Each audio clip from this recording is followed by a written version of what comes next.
Well, hello again. So here I am showing you a few more stitches that you can use when embroidering your felted piece. And here we are. So the stitches I want to show you today, 3 stitches. One is the simple cross stitch.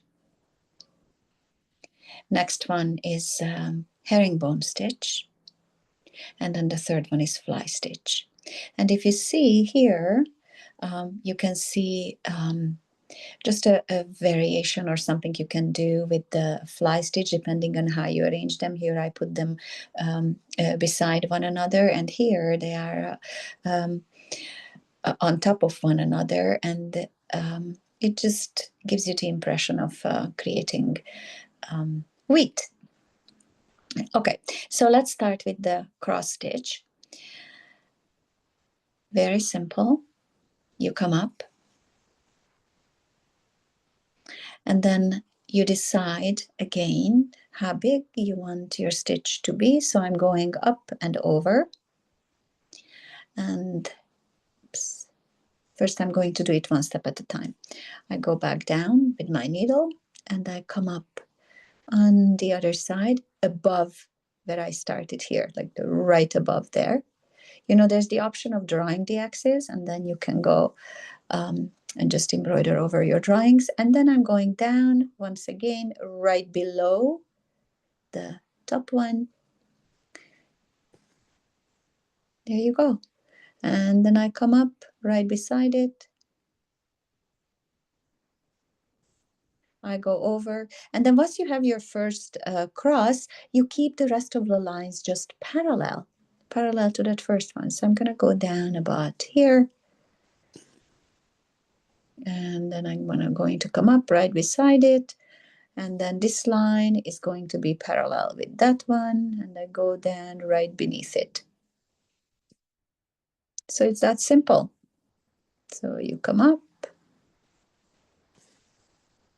and then keep this parallel with the first one, go back down, come up,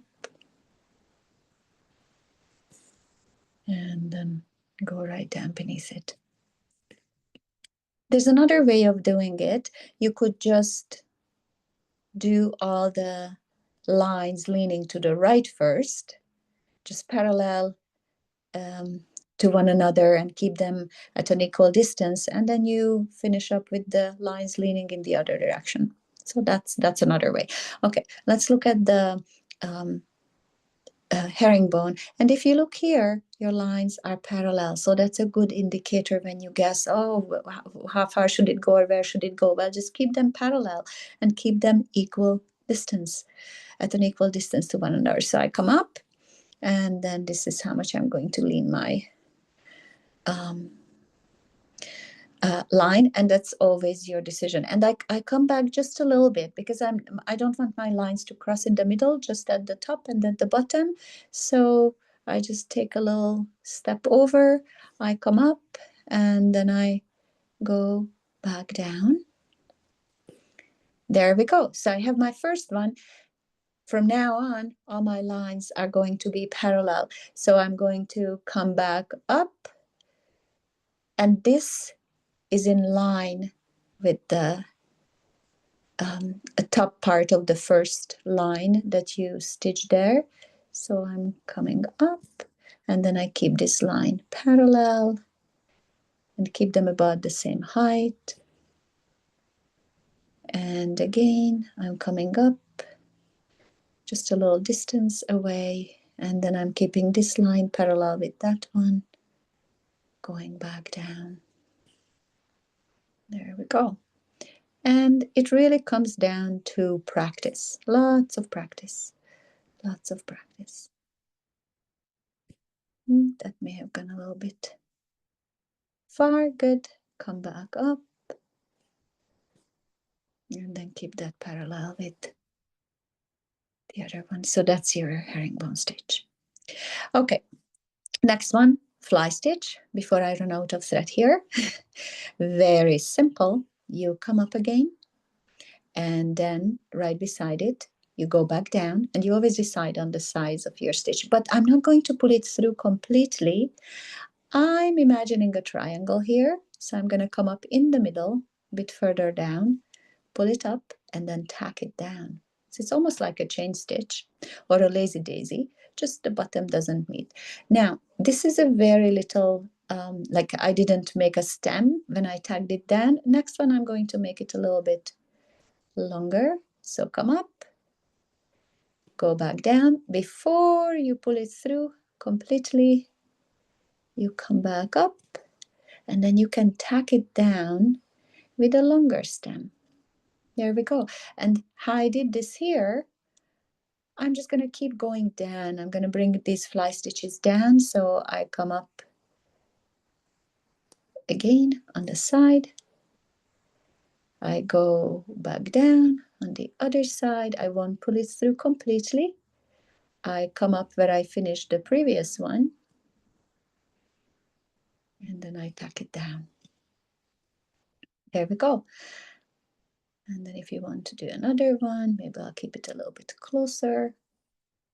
And again, go back down. Come up before pulling it through. And to keep them closer, you would make this bottom stem a little bit shorter.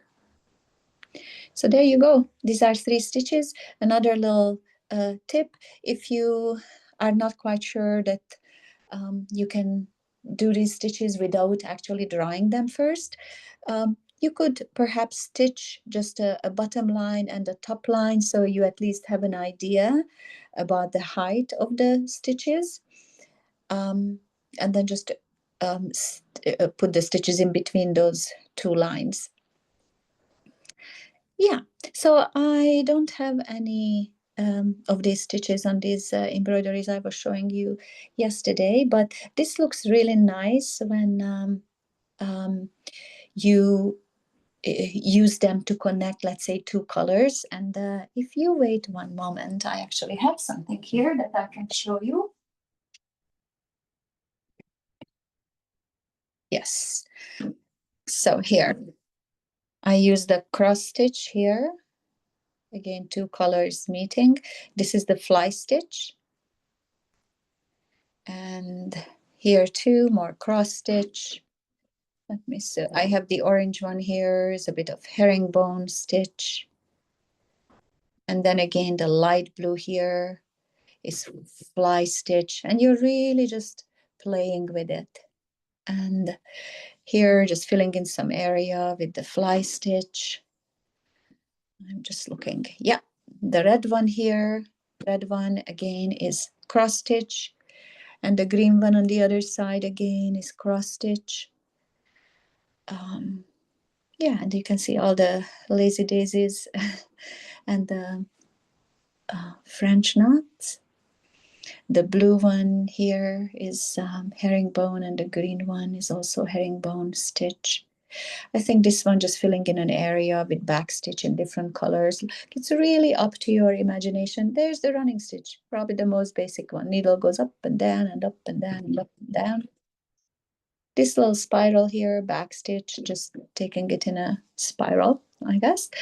And that is a variation of fly stitch that I will show you later. And there's blanket stitch somewhere too. Yeah, that's a blanket stitch, and this is a blanket stitch. Different distances. The red one here is also a blanket stitch. You see? Okay. Well, so these were the stitches, and I think if you practice them, you're gonna make them perfect and beautiful. And really, the way to go is keep embroidering, keep having fun. And I love using just freehand embroidery and just letting my letting the moment carry me. That's how I do all these little embroideries. So have fun with it. And if you have any questions, don't hesitate to reach out. Bye-bye.